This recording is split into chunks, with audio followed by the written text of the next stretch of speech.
Welcome everyone to our meeting of the Del Norte Local Transportation Commission. It is Tuesday, April 7th. We've reached the 3 o'clock hour. I'm going to call this meeting to order. And Tamara, I guess, or is somebody online to take roll? Somebody's online to take roll. Ah, very good. Nora? Yeah. Commissioner Altman? He's I absent. think Commissioner Shamblin is here in Altman's place, or no? Yeah, Altman's just absent. No, he's not on it. Okay. Commissioner Burgess? Altman's not on anymore. Right. Okay, Oh, yes. okay. That's fine. I didn't know that. That's fine. Don't you have some free? No, I just got the replacement person mixed up in my mind. Jason's absent, so they do have 3. You're right, Joey. No. Oh, but she's here. Yes. I thought Ray was still on. Yeah. Can we start? Let's start over. Go Unless for it. Go for it. the city did something to unassign it. Okay. Commissioner Altman's absent. Is that true? That's true. Okay. Commissioner Burgess? That's not true. That's, Commissioner Altman's not on this committee So anymore. who is the city's third?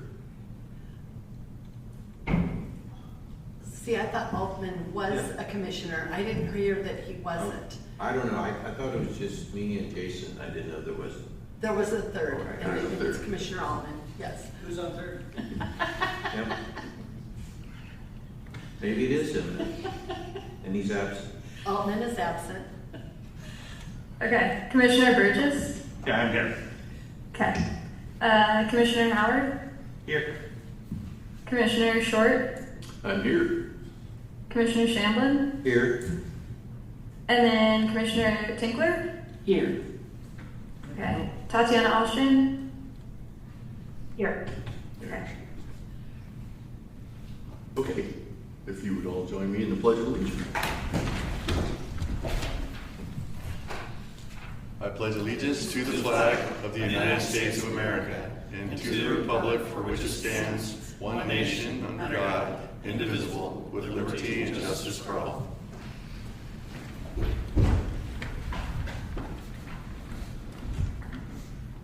Okay, here now is the public comment period in our agenda. Is there public comment? You can make public comment regarding matters either on or off the agenda and within the commission's jurisdiction. However, the commission is not permitted to act on non-agendized items. Lupe. My name is Lupe Gutierrez. Oh, can we get the mic turned on? Thank you.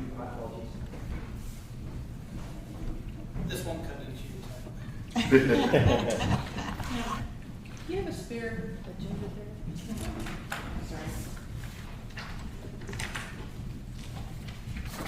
Thank you. Sorry about that. Oh, that's okay. Hello to you all. My name is Lupe Gutierrez, and I'm here as a resident that lives off of Highway 197. Sultan Creek is at the base of my home. And then I also am a partner to residents off of Highway 199. And the reason I'm here today is to express some concern over what is happening with the widening of 197 and 199 and the curve modification. I would really like to have you guys take into consideration things that I'm not certain if they have or not, but bicyclists on 197, there's a sign not too far from where I live, I would say maybe about a quarter of a mile, and then there's also a school bus stop sign yards away from my home.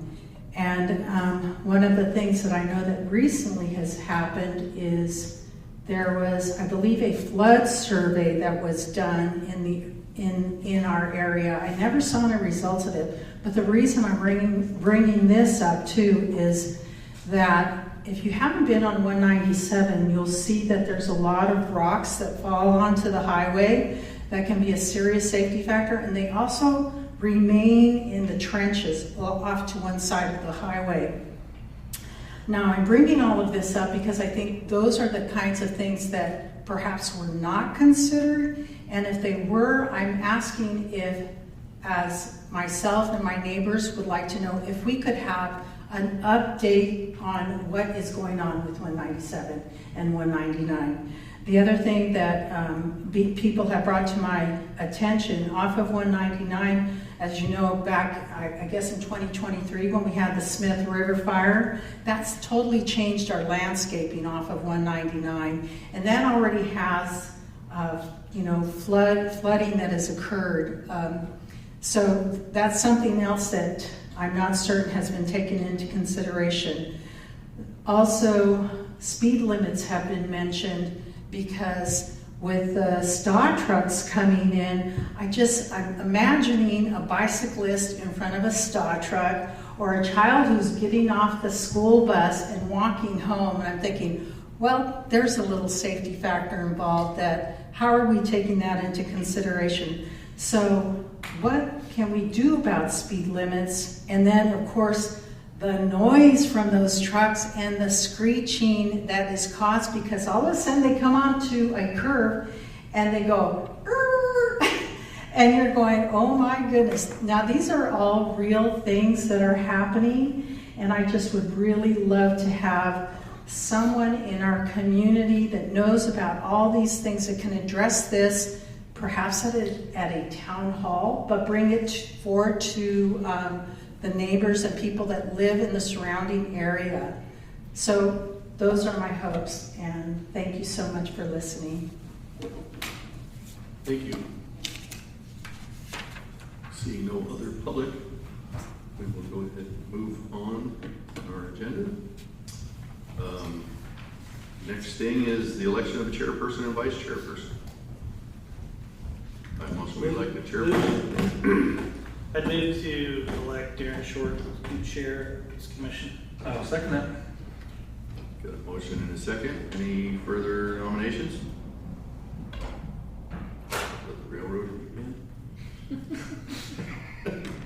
Is there any public comment? Okay, would you poll the vote, please?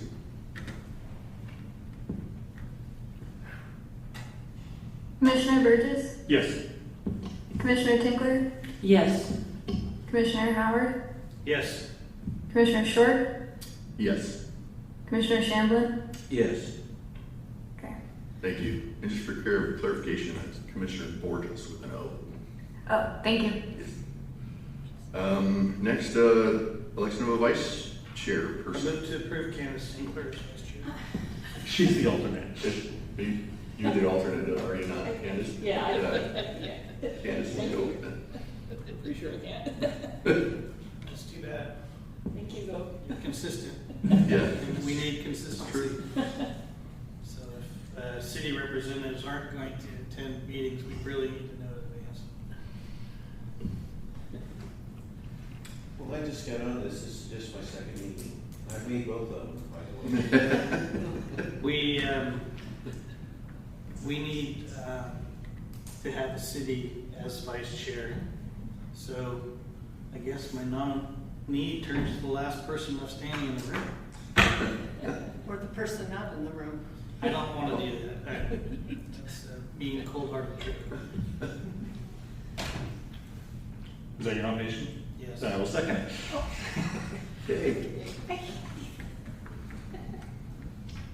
Oh, I think he's meaning Steve. Oh, yeah. good. I was like, Not you. Yeah. Sorry, Steve. It's my name. Yeah, he so I don't know. didn't say it by name, but Sorry. just for clarification, the motion was for Short straw. Steve Shamblin to be vice chair. Very short straw today. So we're gonna basically dispose of public comment for the rest of the meeting, because there is no public in the room with us. Just recognizing that that is a procedural thing that we should recognize. So moving on from public comment, would you poll the vote for the nomination of Mr. Shamblin? Yes. Commissioner Borges, Yes. Commissioner Tinkler, yes. Commissioner Howard, Yes. Commissioner Short, Yes. Commissioner Shamblin. Yes. Well, congratulations. Okay, we will adjourn to the Policy Advisory Committee at this time and move on to our consent agenda for policy and administrative, which include the minutes of January 6th, 2026.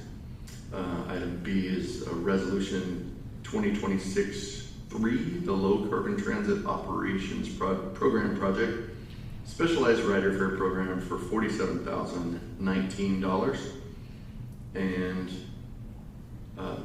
C is a Service Authority for Freeway Emergencies Annual Report. Staff recommendation is to accept the report there as well. Foregoing public comment, I will entertain any comments or a motion. I'll move to approve consent agenda. Got a motion to approve consent? Second. And we have a second. Would you poll the vote, please? Yes. Commissioner Borges? Yes. Commissioner Tinkler? Yes. Commissioner Howard? Yes. Commissioner Short? Yes. Commissioner Shamblin? Yes. Okay, item D, under policy and administrative, our 2026-27 overall work program. Cameron, do you have any comments on this one? We went over the overall work program extensively in our January meeting. I've had sent it to the TAC. The TAC did not meet last week on Tuesday because it was a state holiday, so we met today instead. And the TAC recommendation from the meeting today was for the commission to adopt resolution 2026 to approving the work program. Move to approve resolution 2026-2 in the overall work program. Thank you. Commissioner Howard, do we have a second? I will second that. Any other discussion? Okay, if you would poll the vote, please, for adopting that resolution. Commissioner Borges? Yes. Commissioner Tinkler? Yes. Commissioner Howard? Yes. Commissioner Short? Yes. Commissioner Shamblin? Yes. Okay, moving on to our discussion items. The Richardson Grove project update. Tamara or Tasha? Who's going to take that one up?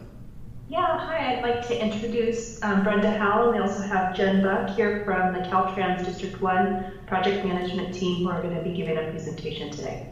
Perfect. Thank you, Tasha. And welcome. Hi, thank you. May I share my screen? Yeah. No? Just give us a sec. Yep. Screen sharing, please. Thank you. For Brenda Howell.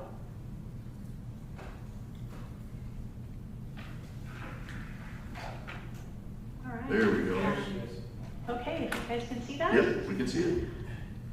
So I don't know. Yep. I'm Brenda Howell. I am the project manager for District 1. I'm a District 1 project manager for the Richardson Grove project. And I just have a very brief update for you guys today. There we go. So I just really like this picture of Richardson Grove from 1948, so I always like to start my presentations with it. It doesn't look a lot different from today, and after the project we're doing in Richardson Grove, it's still not going to look a lot different. So the current schedule, we had our bid opening last November. The contract award, as we proceeded through the Caltrans process, the contract was awarded to Mercer Fraser on December 15th. They have contract approval as of January 21st. So the only construction activity that has happened is some tree cutting. And at this point, all the trees that are going to be removed with the project have been removed. But other construction activity is really waiting for dry weather. So we're looking at May or June to continue the construction. The project has 280 working days and is scheduled for completion in 2027. So this is a pretty small project.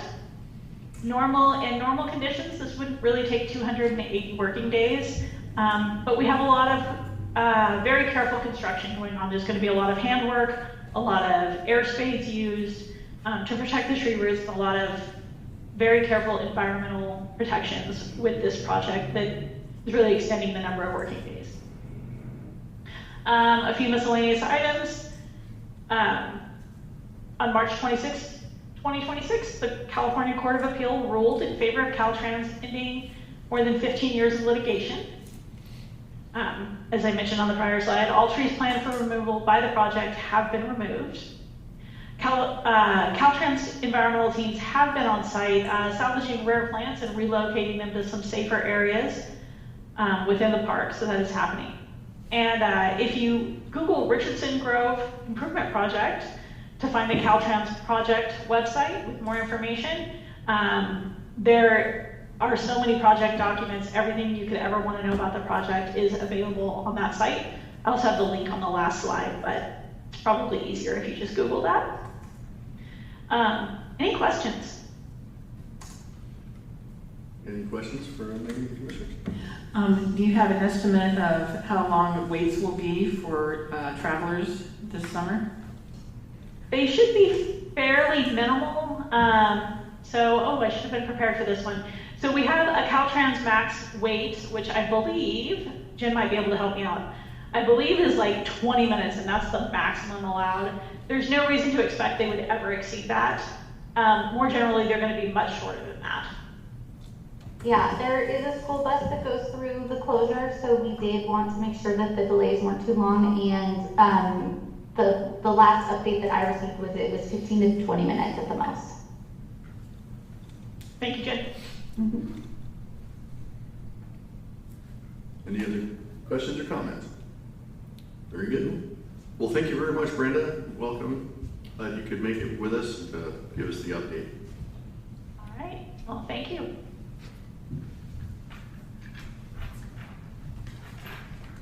Amber, do you have anything else on Richardson Grove? Okay. Move on to 199, 197. I will actually, just because we have some new folks in the room as commissioners, the Del Norte Local Transportation Commission has been supporting the Richardson Grove Improvement Project since its inception. I have written countless letters of support for this project over the years. It is truly a small project. I think that when people drive through it after it's done, they're going to be surprised that that was it. So just if you have questions about it, I would recommend anybody be referred to the Caltrans Public Information Office. They're really good at getting folks to the right people. So given that construction has started, we all might get more questions from the public. It's a very important route for Del Norte County, of course, too. And so recommend people go to the Public Information Office at Caltrans. It's very easy to find with Google. And I think that's it.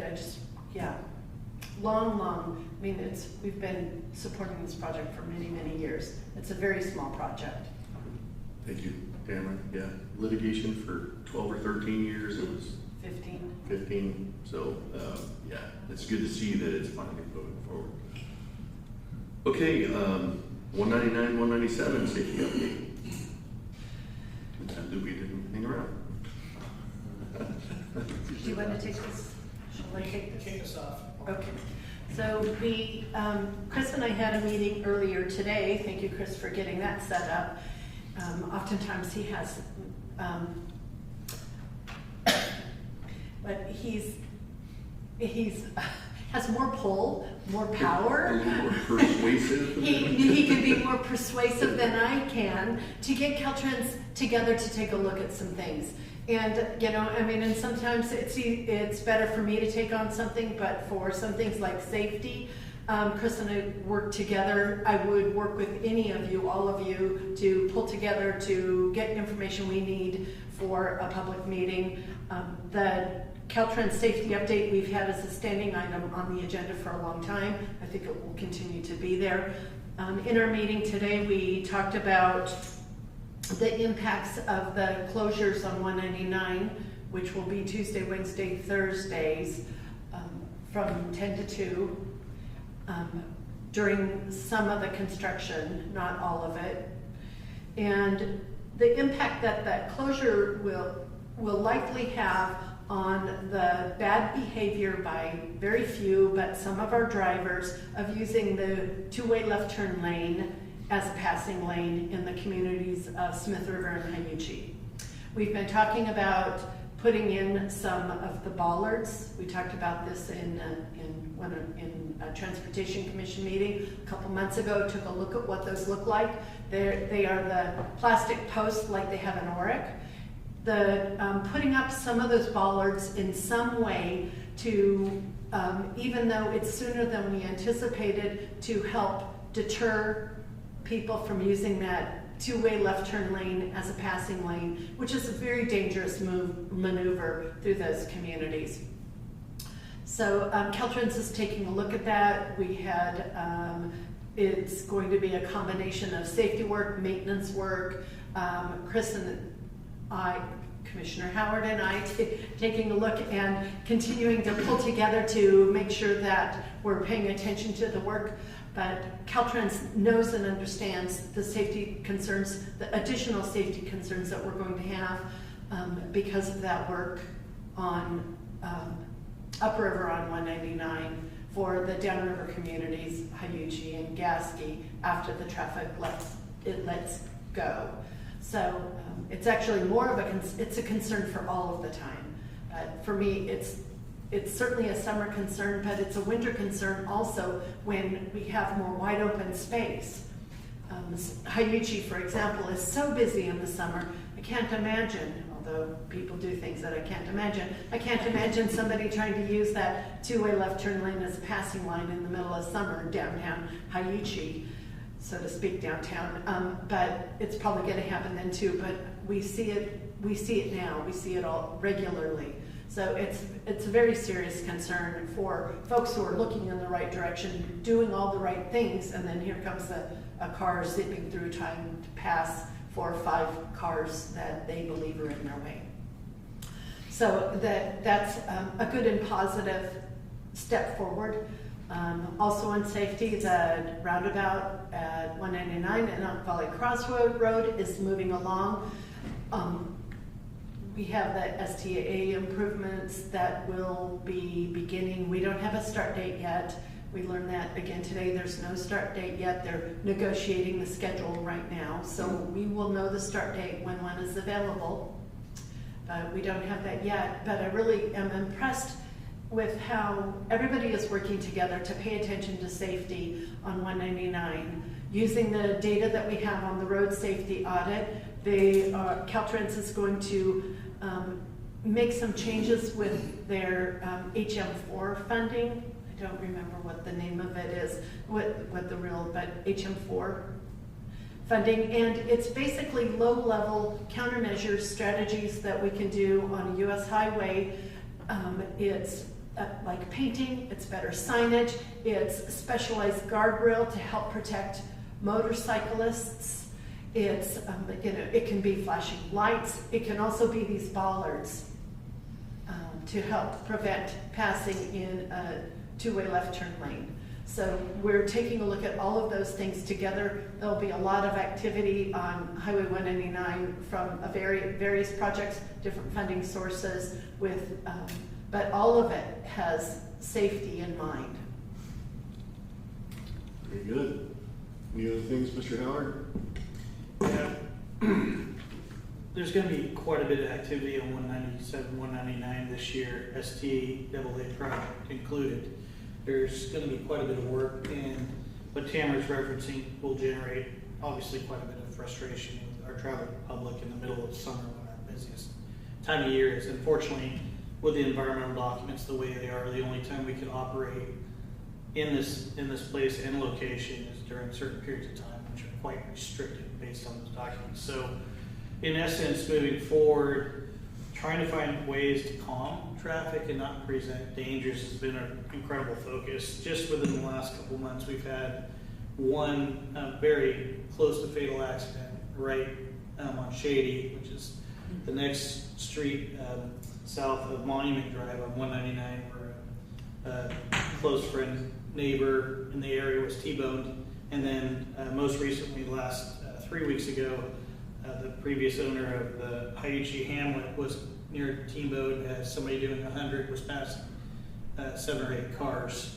because of the sense of frustration that's gained between Gasky and Hayuchi as folks are heading towards the coast. So The basis of our conversation was real, in essence, to try to figure out how best to control the anger that's going to be generated by now long lines of cars that have worked their way through these traffic stops. And our hope, as Tamara has brought forward, would be to try to change those behaviors with some products that are currently on the market, like what we see in work right now with some of those traffic standards, popsicle sticks, or whatever we're going to call these, but to, in essence, have a visual deterrent in the center divide that wouldn't allow for passing to occur. These conversations really need to be held amongst the community, have the community input as far as these processes go, and I think we're on our way to those first important steps. But in essence, we got a big summer to go and 3 years of work, and I suspect this isn't going to be the last time we discuss it here at this commission. Is there going to be, or I should say, what kind of education will be available? Say you're heading out from Grants Pass, or as you're heading west, or from Crescent City heading east. There's so much work on 299 that when long ago in Reading, as you're exiting the west end of Reading, there's a permanent, actually, big sign that just constantly says, because constantly there's something going on 299.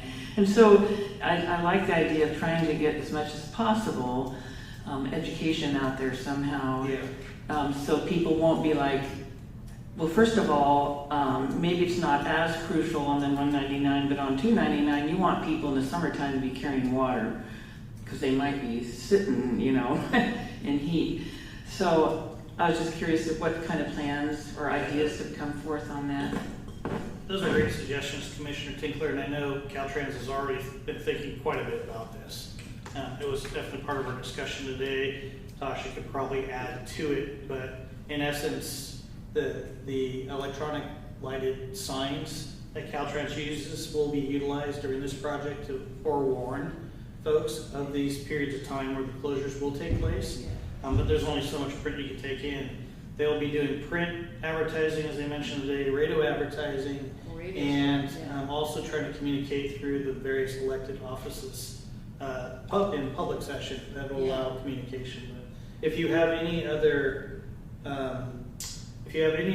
forms of communication that you think would be effective other than the ones I've mentioned, Tasha could take that back to staff and get that word out. Because what we're hearing right now, I miss social media. They just, number one will be social media like Facebook, Instagram. But they're still telling us as of today, and what we hear like from Lupe Gutierrez today, is that people still aren't understanding what this all means. And we're using every form of communication I think that's available to us, and I don't know how else to get out the word. So if there's something we're missing, that's what we need to know. I will say that on April 1st, when that very rainy day, I drove a friend over to Medford and had a doctor appointment in the evening. It was probably about 5 in the evening. I was on the Rocky Bank section of 199, and I wish so much that there was a camera on her van that I was driving, because I feel like I'm a pretty safe driver, and thank goodness I was paying attention, because it was the classic you always hear about. I had never experienced. I had a boulder the size of like a large bowling or beach ball. There was nothing I could do. Thank goodness I could have a little bit of a sight of that. There was no one in the other lane, and it was like slow motion. It came down, and the only thing I could do was kind of go around, and it felt like slow motion. But this was a huge rock, and I thought, part of me was like, that would have been the best absolute safety message we could have ever given. This is why we're doing this work. Yeah, so anyway, sorry about that. Very good. Thank you, Mr. Howard. And did you have anything more? No. Okay. We're just, Steve, do you have any questions or comments? Just kind of curious. I don't know who would know, but I know like I travel a lot. I'll use Google Maps, and the latest versions have all these pop-up things that tell you about all the obstacles ahead. I don't know how that would be able to get picked up by that, but that would be good. I mean, for people that are just tourists, they're driving through, they're gonna be blindsided. Using Google Maps, I don't know how that would work either, but. Yeah, you know, Caltrans is very savvy about their public information. They are really good at it, and all of these ideas will make their way back to them. I am confident that there will also be coordination with Oregon Department of Transportation.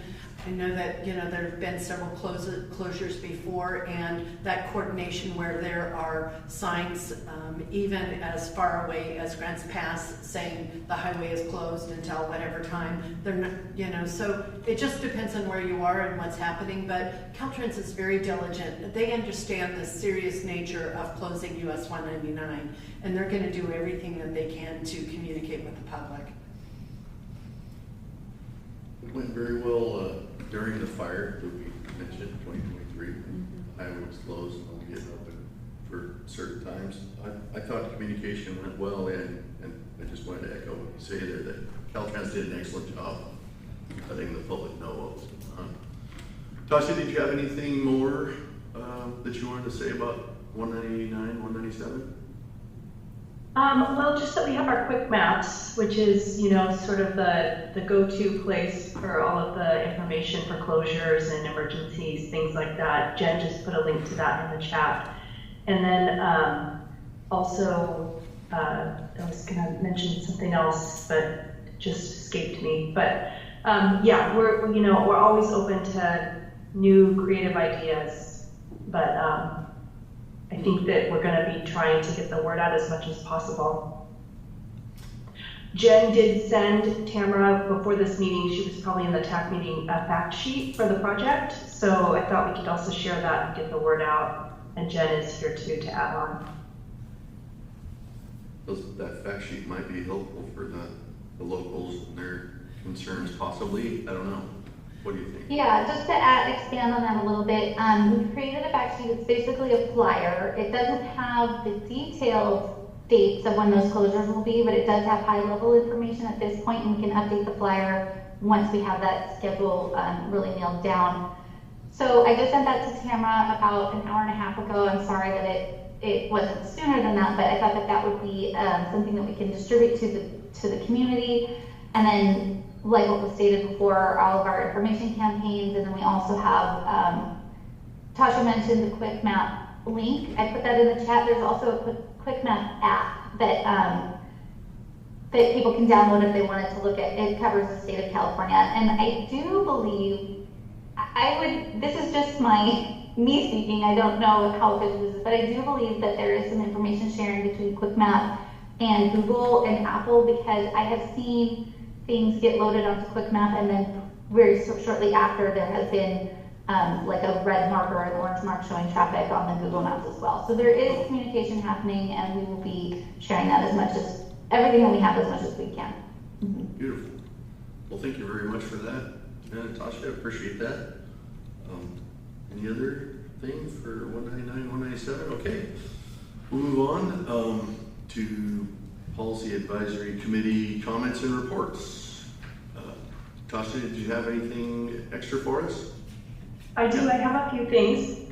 There's several funding opportunities that are either open or about to open, and some are also getting ready to announce. So just wanted to quickly review the U.S. DOT Safe Streets for All program applications are due May 26th.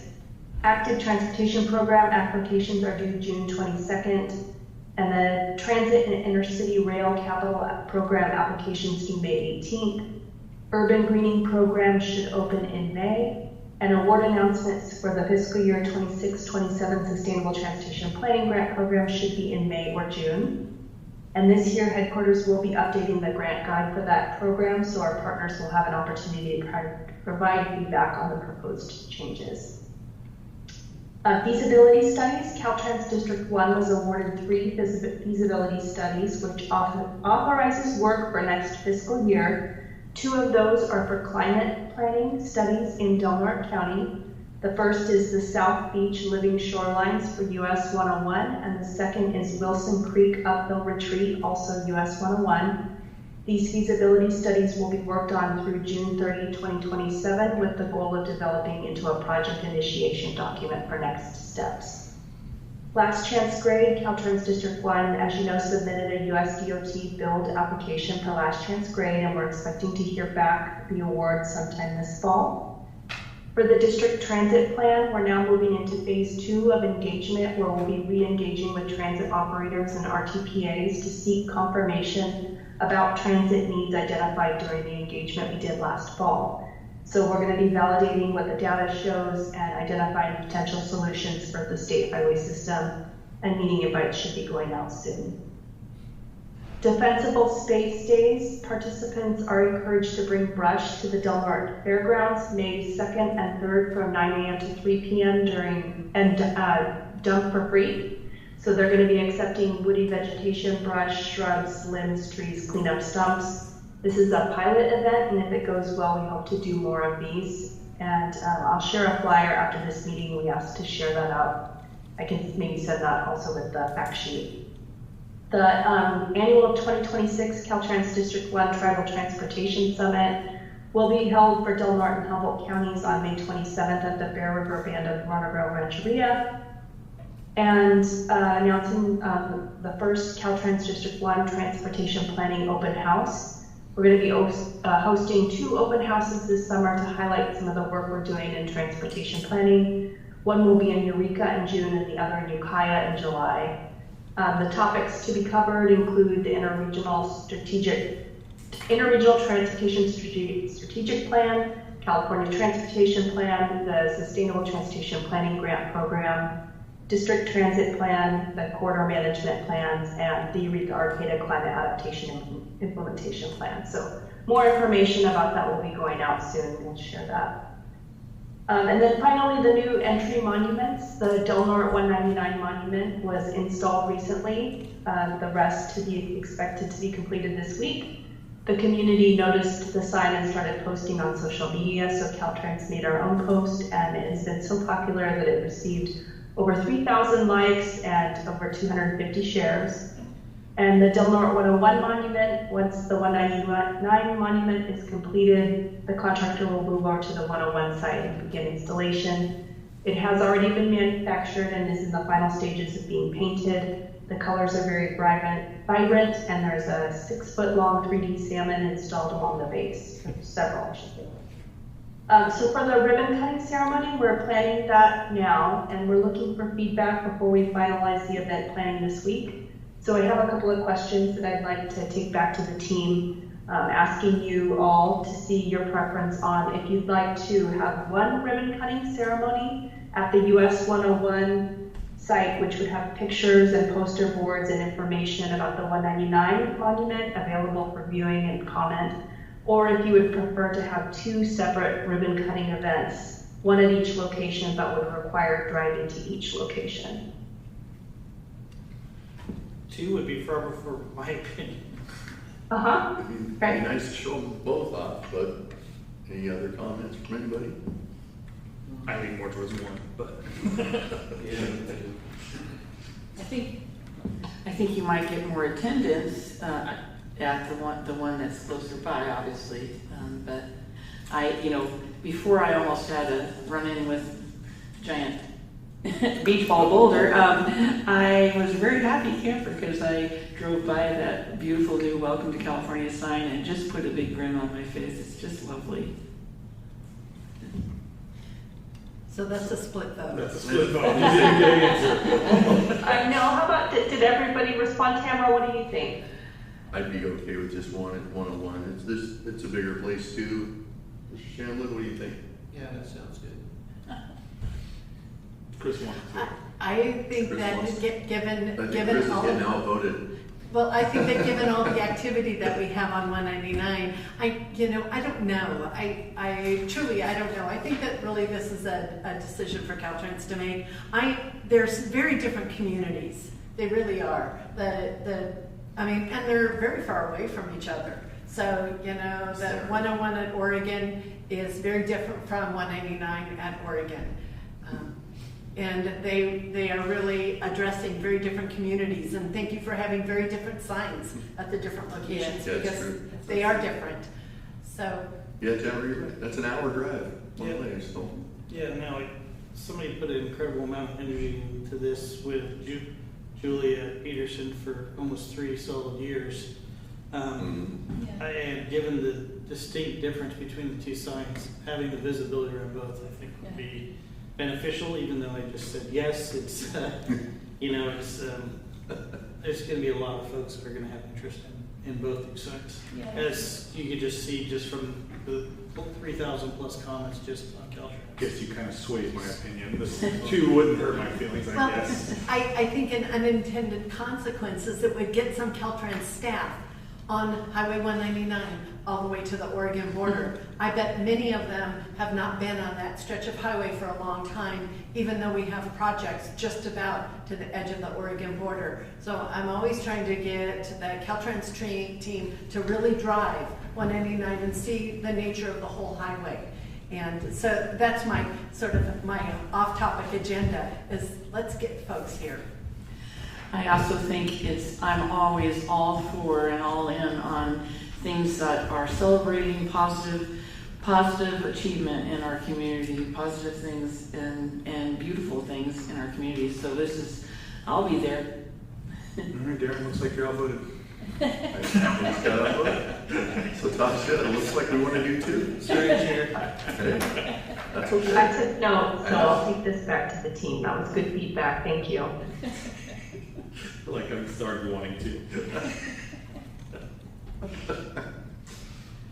Okay, anything more for us, Tasha?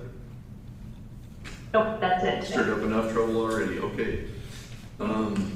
Well then, any other comments for the group for comments and reports? I've got quite a few. I just have one quick thing I should have mentioned on the 199, 197. Already, of course, small communities, you get these rumors, and one of the things that I have heard was, why don't they just do the work at night? And to me, you don't want to probably be blowing up cliffs in the middle of the night. I wouldn't want to be on that job.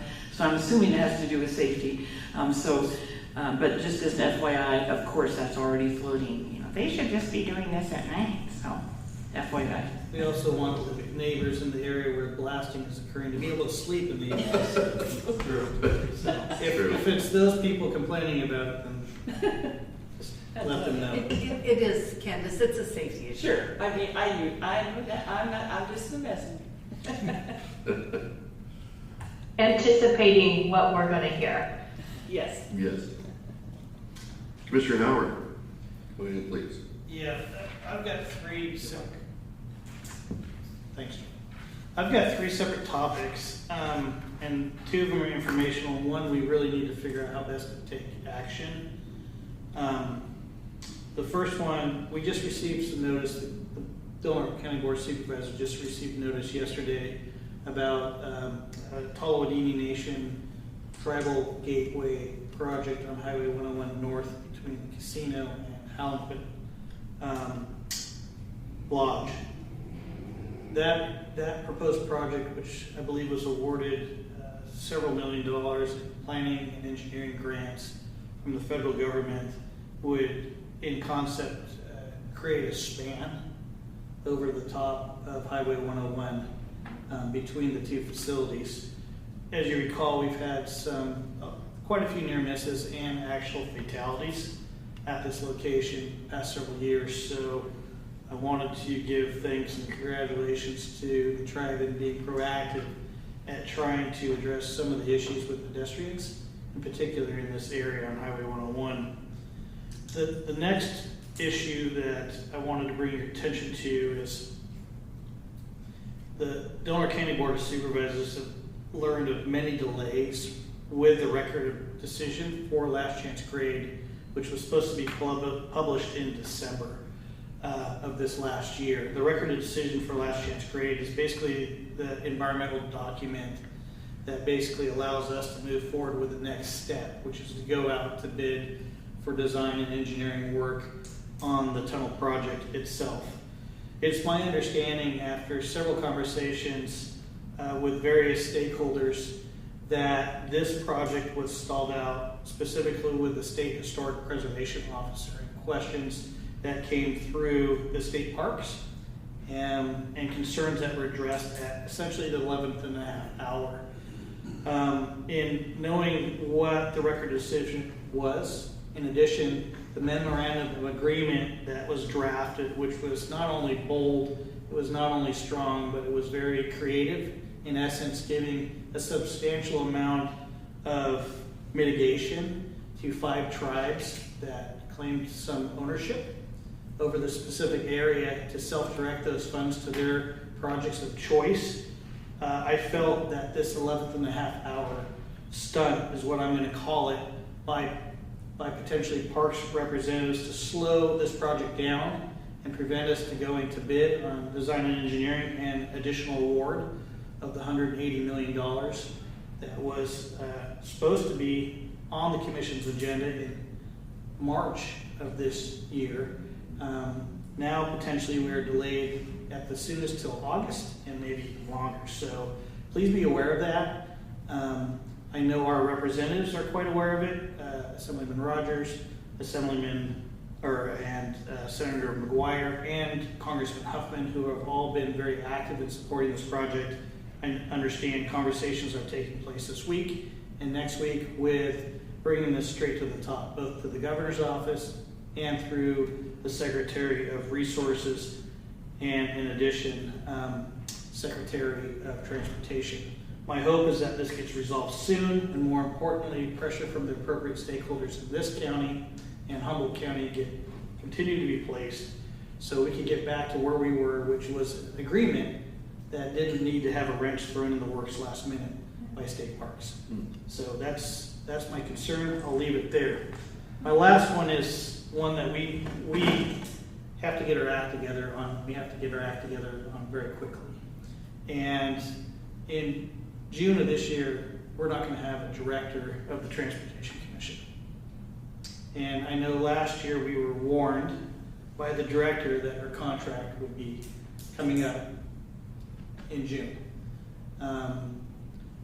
Those processes are very long, they're lengthy, and more importantly, generally through state processes need to go out for requests for proposals, which are also long and lengthy.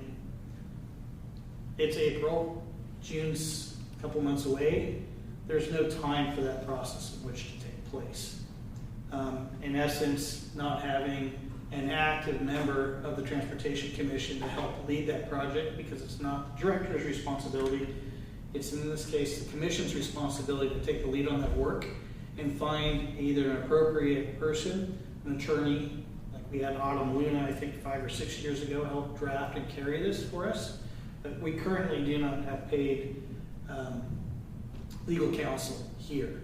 So we need to find a way right now to move this forward, and more importantly, keep continuity in the commission until such time as that we have a director in place.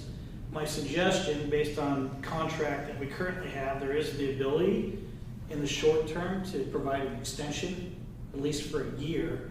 And while this is taking place, we would go out, find some help, hopefully preferably either Caltrans, who's supported this development of this position many decades ago, or legal counsel to help draft an RFP, put it out, and go through the competitive process that allows us to get to another 5-year contract. But this should have been carried forward. I don't know how best to move forward with the chair, but now that you're chair, my hope is that this now begins to move forward very quickly, and those would be my 2 suggestions on how best to do it. Tasha, I don't know if you have any input into this process. I know Caltrans has been a great help in the past in helping to deliver us through some of these processes. I'm not sure what participation or ability you might have moving forward. Yeah, I mean, certainly we're here to be able to help, so please let us know how we can help. We would probably be working with the headquarters team and the Office of Regional and Community Planning. Great, thank you, Tasha. And I think in the short term, we should favoring your suggestion about the contract extension, maybe that on next month's agenda for consideration. If we Tamara, can. do we have a budget for hiring legal counsel to potentially review and draft a contract extension? We do. Okay. I can make that work. Okay, so if Okay. Chair Short were to pursue that conversation with you, then we could potentially work it that way? Okay. So we have consensus about the next I just- agenda? Yes. Across the commission? Yes. Okay. Just, the timing is important because the way the funding works with our overall work program. So if we are going to hire legal counsel between now and June 30th, that's this year's budget. And if we're going to do it July 1 or later, that's next year's budget. And so I will need to know the timing so I can work out how the funding would work for that service. They're just very different. It's just different funding. The overall work program is restrictive in crossing fiscal years. So we can cross fiscal years. I just need to be able to put together a funding strategy for how to pay for this sooner rather than later. So when you all are thinking about how to do this, when to do this, I can certainly put something on next month's agenda. Okay. If you all want me to do that. I will confer with Caltrans and get this ball rolling, and I will let you know if we need to cross fiscal years or maybe not. But I will let you know. I know you have to kind of step away from this process, so I'll do my best to keep you out there. Yeah, I just want to get a sense of timing. Caltrans isn't going to help me work out the funding and the overall work program. They're going to probably help you all work out the process and next steps moving forward. It doesn't really matter what the answer is. I just need to know the answer for how we're going to pull this together. Gotcha. So I can pay the bill. Okay. Commissioner Short, I've actually, I've looked into this a great deal, and I've worked with Brandon Larson, Tasha now, having some communication on this, so I could certainly assist you when those conversations need to take place. Much appreciated. Yep. Thank you. Okay. Thank you, Commissioner Howard, for bringing those very important points up. I don't believe I heard that there was any other comments of Commissioner Howard, so we will adjourn as the Policy Advisory Committee and reconvene as the Delaware Local Transportation Commission, and by poll vote approve and adopt the actions taken by the Policy Advisory Committee. And the previous items, I believe that was just this one item of the adoption of Resolution 2026-2, approving the overall work program. And all of the consent agenda items. Thank you, Cameron, and all the consent agenda items. Thank you. Still no public in the room, so I'll forego public comment and bring it back to the commission for further discussion or a motion. I'll make the motion to approve. A motion, do we have a second? I can second. Thank you. Got a motion and a second. Would you poll the vote, please? Yes. Commissioner Borges? Yes. Commissioner Tinkler? Yes. Commissioner Howard? Yes. Commissioner Short? Yes. Commissioner Shamblin? Yes. Thank you very much. That brings us to our adjournment of this meeting until our next regular meeting on Tuesday, May 5th at 3 p.m.